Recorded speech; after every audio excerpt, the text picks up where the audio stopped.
आणि यानंतर बुलेटिनमध्ये काही महत्त्वाच्या बातम्यांचा वेगवान आढावा। कबूतरखान्यावर आंदोलन केल्याप्रकरणी जैन आंदोलकांवर कारवाई व्हायला हवी, मनसे अध्यक्ष राज ठाकरेंची प्रतिक्रिया। हायकोर्टाच्या निर्णयाचेही पालन करण्याचं आवाहन केलंय। माझ्या मध्यस्थीची मागणी करणाऱ्या जैन मुनींनी कोर्ट निर्णय पाहावा, राज ठाकरेंची प्रतिक्रिया। तर आधी हिंदी आणून बघितलं, आता कबूतर आणतायत, राज ठाकरेंचा सरकारवरही हल्लाबोल। लोढा एकाच समाजाचे मंत्री नाहीत हे त्यांना समजलं पाहिजे। कबूतरखाना प्रकरणावरून राज ठाकरेंची मंत्री मंगलप्रभात लोढांवर टीका। लोढांसारख्या मंत्र्यांनी अशा आंदोलनात उतरण्याची गरज नव्हती, अशीही टीका।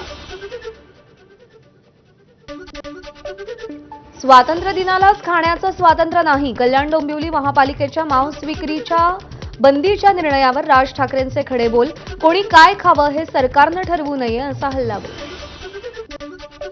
मुंबईत फक्त मनसे आणि ठाकरेंच्या शिवसेनेचीच ताकद, पदाधिकाऱ्यांच्या बैठकीत राज ठाकरेंचं वक्तव्य। तर गटाध्यक्ष आणि पदाधिकाऱ्यांनी निवडणूक कामाला लागावं, मनसेच्या कार्यकर्ते आणि पदाधिकाऱ्यांनी मतदार याद्या तपासाव्या, राज ठाकरेंचे आदेश। बीडीडी चाळ पुनर्विकास प्रकल्पांतर्गत पहिल्या टप्प्यात आज 556 रहिवाशांना चावी वाटप। मुख्यमंत्री आणि दोन्ही उपमुख्यमंत्र्यांच्या हस्ते यशवंत नाट्य मंदिरमध्ये लाभार्थ्यांना चावी वाटप।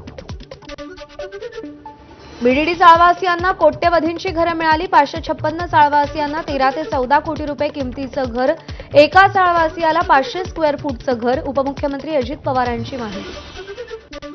बीडीडी चाळ पुनर्विकास प्रकल्पांतर्गत बांधलेल्या इमारतींमधील घरांची मुख्यमंत्री आणि दोन्ही उपमुख्यमंत्र्यांकडून पाहणी। इमारतीच्या 40व्या मजल्यावर जाऊन पाहणी केली। बीडीडीतल्या इमारतीमधील घरांची पाहणी केल्यावर मुख्यमंत्री आणि उपमुख्यमंत्र्यांचा एकाच गाडीतून प्रवास। फ्रंट सीटवर अजित पवार तर मागच्या सीटवर शिंदे आणि फडणवीस बसले होते। आजच्या बीडीडी चाळ पुनर्विकास कार्यक्रमाला आदित्य ठाकरेंची अनुपस्थिती। कार्यक्रमात स्थानिक आमदार म्हणून आदित्य ठाकरे यांचं भाषण नसल्यानं नाराज असल्याची माहिती। बीडीडी चाळीतील रहिवाशांच्या चावी वाटपाच्या कार्यक्रमाला ठाकरेंच्या शिवसेनेचे आमदार सचिन अहिर, महेश सावंत यांची उपस्थिती, आदित्य ठाकरे मात्र अनुपस्थित।